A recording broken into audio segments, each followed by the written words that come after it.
Hi, I'm Jean Linville, and I'm here at the Hickory's Organic Farm in Ridgefield, Connecticut to talk about square foot gardening. If you literally have 1 square foot of space, or even one planter that's 1 square foot, you can grow your own food, and I'm here to show you how to go about it. This raised bed that I've constructed is actually from some old fence posts and a couple of old arbors. So you can actually see that I've gridded this out. Now I've used string and a few nails to mark out each of the square foots, but you can even lay branches down or even just scratch a line in the surface of the dirt, whatever works best for you.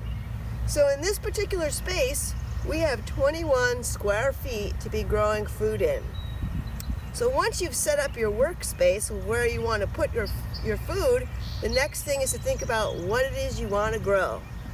Obviously, you want to pick some of your favorites, and then you also want to reference some materials as far as how many of those plants that you can put into 1 square foot. Plants that grow large and bushy, like a lot of our tomatoes, are going to require 1 square foot for each plant. Where if you're growing things like radishes, you can put 12 of them in 1 square foot. And then once you have your plot planned out, you can either start from seeds, your own seedlings, or obtain seedlings from a reliable source. And once you have your seedlings that have grown to a good size, like we have here, and they've been hardened off and have spent some time outdoors, you're ready to plant them into the garden. So I'm just gently giving the pots a little bit of a squeeze to help coax the plant out. And I'm grasping the plant right down at the very bottom where it meets the soil. And I'm not even really grasping it, I'm just kind of holding my hand there for support. Tipping the pot and then letting it slide out. And you can see the nice root development.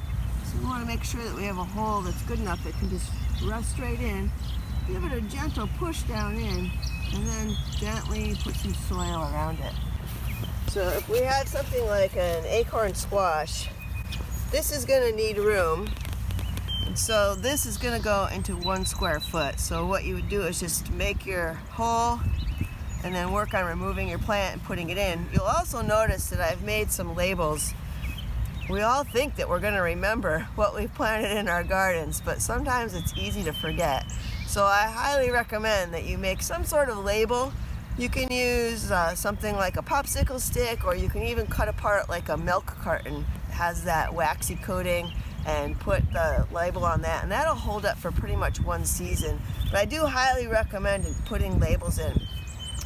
So why do I have trellises? I have trellises for things like cucumbers that like to grow and have a vine. So if you're picking something like a cucumber, what you're going to want to do is when you're planting your garden, think about that and think about where you want to place those. So the cucumbers, anything like a zucchini, summer squash, anything that's a vining vegetable, you want to put towards the back of your garden, and you want to have something for them to grow up on. The other thing is you'll notice that things like radishes, onions, and lettuces are being placed towards the front of the garden because they're going to grow the lowest. So this way I can reach over and harvest things from the middle rows, and if I need to, I can come around this side and access things. If your garden's going to be up against a wall, that's another consideration to think about, because you're going to have to reach from the front all the way to the back. I have the luxury of coming in from this side or that side. If you're going to have to reach across in one direction, make sure that you're not making your bed or arranging your pots too wide so that you can actually still access everything, so that you can weed things, check the health of the plants, do your watering, and so on. And that's basically it. Then once you get your things planted, you just sit back and watch them grow and get ready to harvest some great fresh food.